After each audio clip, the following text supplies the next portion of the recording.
sa zaradiť do spoločnosti tak, jak sa má. Nepochybuj o sebe, my nie sme márna masa. Rozumný jedinec, chalani, dievčatá, stávam sa za názorom tak, jak sa má. V akom stave je verejný priestor? Verejný priestor je v takom stave, v akom je spoločnosť. Veľa ľudí si myslí, že verejný priestor nepatrí nikomu, nevychádzajú z predpokladu, že patrí všetkým, čo je dosť veľký problém.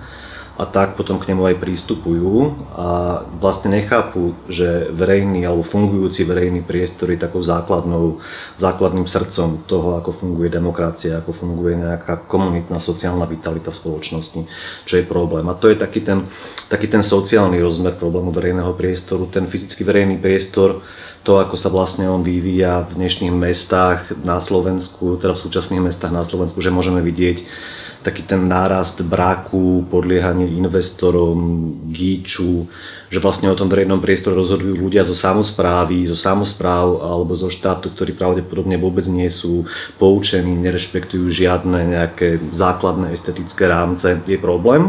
Samosprávy často podliehajú nátlaku investorov a zároveň samozrejme podliehajú aj svojmu nízkej úrovni svojho vlastného vkusu a vlastným predstavom o tom. Takže to je podľa mňa ten problém, že hoci sa postavilo na Slovensku veľa zaujímavých a kvalitných vecí, stále to v tej nejakej obecnej rovine vlastne skôr funguje ako trochu taký Klondike. Volám sa Bohdan Smieška a za svojím názorom si stojím.